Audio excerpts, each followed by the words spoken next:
अरे काजल, जरा मेरा शर्ट पैंट प्रेस कर दो, मुझे ऑफिस के लिए लेट हो रहा है। दिखाई नहीं देता क्या? मैंने अभी अभी हाथ भर के नई नई चूड़ियाँ डाली है। तो क्या हुआ, चूड़ियाँ ऊपर कर लो और मेरे शर्ट पैंट को प्रेस कर दो जल्दी से, मुझे लेट हो रहा है।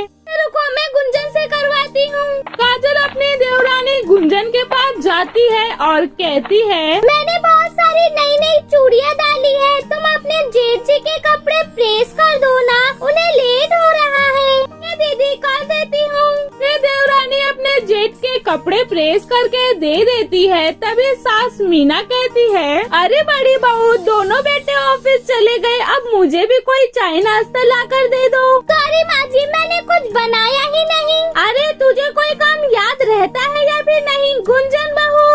माया आवाज लगाती है, इतने में गुंजन चाय नाश्ता लेकर आ जाती है। ये लीजिए माँ जी, आपका चाय नाश्ता। अरे गुंजन बहू, तेरा नाम लो, उससे पहले ही तू हाजिर हो जाती है हमेशा की तरह। हाँ हाँ माँ जी, लगा लीजिए, उससे मक्खन मुझे फर्क नहीं पड़ता है। जिससे काम कराना है उसे मक्खन तो लगाना ही पड़ता है। बस इस गुंजन की बच्ची को माँ जी बहुत अच्छी लगती है, हमेशा देखो उसकी तारीफ करती है। लेकिन छोड़ो, मुझे क्या करना है इन लोगों से। जैसा कि आप लोग देख सकते हो, काजल बहुत घमंडी और कामचोर किस्म की थी। इतना ही नहीं, 2 वक्त का खाना भी देवरानी बनाया करती थी। काजल काम ना करने की वजह से कितनी बुरी और देवरानी इतनी अच्छी बन चुकी थी।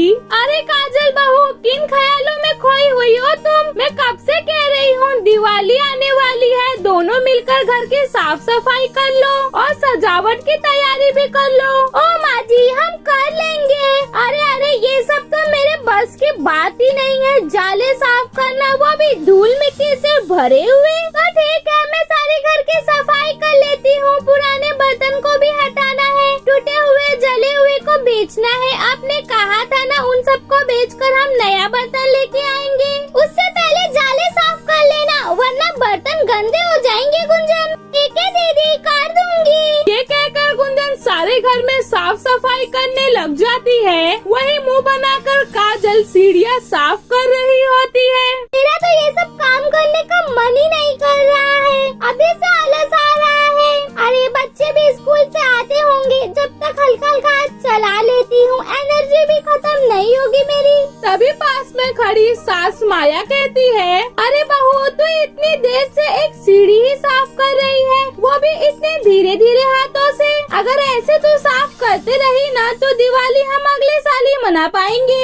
अरे नहीं माँ जी, ऐसे कोई बात नहीं है, और साफ सफाई तो मैं कर रही हूँ ना। फिर वो गुलदस्ता साफ करने में लग जाती है। बहुत देर हो गई, मुझसे अब काम नहीं हो रहा है। 1 बज गए, बच्चे भी अभी तक नहीं आए। मम्मा, हम लोग आ गए। आपको पता है आज हमारे स्कूल में क्या क्या हुआ? अरे मेरे बच्चों, आ गए तुम लोग स्कूल से? कब से मैं तुम लोग की राह देख रही थी। चलो चलो, तुम लोग को भूख लगी होगी ना, चलो खाना खिला देती हूँ। नहीं नहीं मम्मा, हमें भूख नहीं लगी है। चुप करो, ऐसे नहीं बोलते हैं। स्कूल से आकर पहले खाना खाते हैं, चलो जल्दी मेरे साथ। तभी वहाँ पर गुंजन आ जाती है। अरे तुम दोनों आ गए, चलो मैं तुम दोनों का खाना लगा देती हूँ।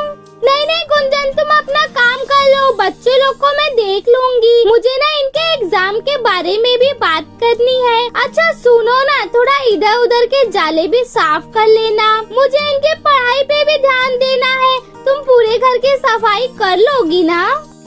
ठीक है दीदी, आप बच्चे लोग को खाना खिला दीजिए। काजल अपने बच्चों को अंदर लेके जाती है, जबरदस्ती उन्हें खाना खिलाने के बाद पढ़ाने की कोशिश करती है, ताकि बच्चे उसके पास से हट ना पाए। वही जैसे तैसे गुंजन अकेले घर के कोने कोने के जाले साफ करने लगती है। अरे बहू, तुम सारे घर की अकेले साफ सफाई कर रही हो, बड़ी बहू कहाँ गई? वो क्या है ना माँ जी, बच्चों का एग्जाम आने वाला है, इसलिए दीदी को उन पर भी ध्यान देना है। साफ सफाई तो मैं कर ही रही हूँ। ठीक है, कल मार्केट जाके तुम ही सारी दिवाली का सामान ले आना। तभी काजल पीछे से आती है और बीच में बोल पड़ती है, अरे माँ जी, सामान तो मैं ही लाऊंगी, मैंने लिस्ट भी तैयार कर ली है। पूजा का, रंगोली का और सजावट के सामान भी तो लाने हैं।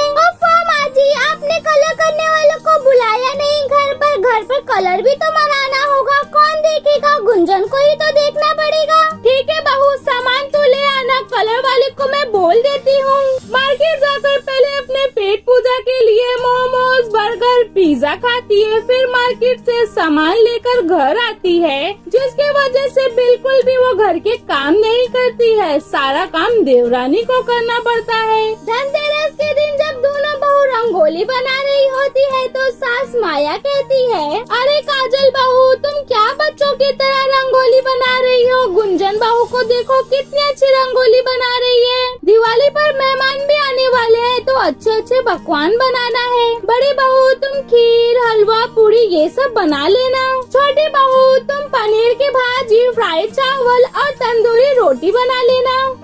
माँ जी, हम दोनों को काम करने की क्या जरूरत है? गुंजन है ना, वो सारे काम कर लेती है। दिवाली का त्योहार है, तुम दोनों को अपनी जिम्मेदारी निभाना चाहिए। एक साथ काम करोगी तभी तो अपने सुख दुख में काम आओगी तुम दोनों। ठीक है माँ जी, हम लोग कर लेंगे। माँ जी, मैं सोच रही थी कि इस दिवाली पर रसगुल्ले बना दूँ, अच्छे लगेंगे।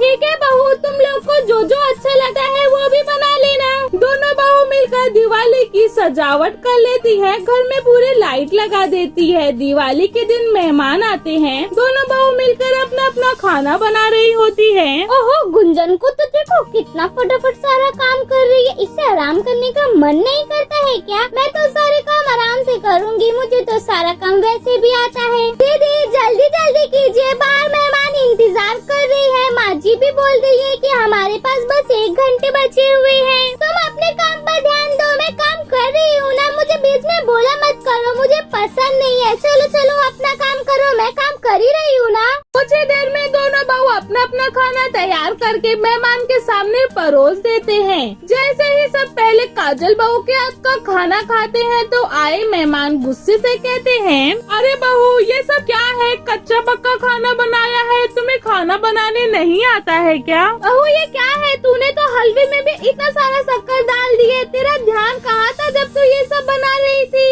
छोटी बहू के हाथ की पनीर की भाजी बहुत अच्छी है और तंदूरी रोटी भी मस्त बनाया है तुमने। चलो अच्छा है, छोटी बहू ने मेरी इज्जत बचा ली, नहीं तो ये हमें भूखा ही मार देती। माँ जी आप सब मुझे माफ कर दीजिए, मुझे लगा था कि मैं बहुत अच्छा खाना बनाती हूँ, मगर जल्दबाजी में शायद ये सब अच्छा नहीं बन पाया। ये सब तेरे घमंड की वजह से हुआ है। ज्यादा कर तो गुंजन बहू से सारे काम करवाती थी। बार बार मैंने गुंजन बहू को ही खाना बनाते हुए देखा है और तू मेरे सामने झूठ बोलती रही। मैंने कुछ नहीं बोला, मैं चुप रही। मुझे लगा तू दिवाली वाले दिन खाना बनवाएगी, लेकिन मैं गलत थी। तू तो अभी भी नहीं सुधरी अपने काम चोरी की वजह से, और आज देखा क्या कर दिया तूने। माँ जी मुझे माफ कर दीजिए, अब मैं दोबारा कभी नहीं झूठ बोलूंगी और बराबर घर के सारे काम भी करवा लूंगी। हाँ माँ जी, दीदी को माफ कर दीजिए। आज इतना खुशी का माहौल है, एक नई शुरुआत करते हैं। देख काजल बहू अभी भी तेरी तरफदारी कर रही। खैर ये सब छोड़ो, सब लोग खाना खाते हैं। फिर सब मिलकर गुंजन के हाथों का खाना खाते हैं। अब काजल को भी अपनी गलती का एहसास हो चुका था। काजल अपने किए के लिए माफी मांगती है और गुंजन के साथ सारा काम करवाती है और फिर वो दोनों साथ में हंसी खुशी रहने लगते हैं। इस कहानी में हम ये बताना चाहते हैं कि अगर आप घर में बड़े हो तो काम करने से छोटे नहीं हो जाओगे, तो मदद करा दिया करो। अगर आपको हमारी वीडियो अच्छी लगी हो तो लाइक, शेयर, सब्सक्राइब।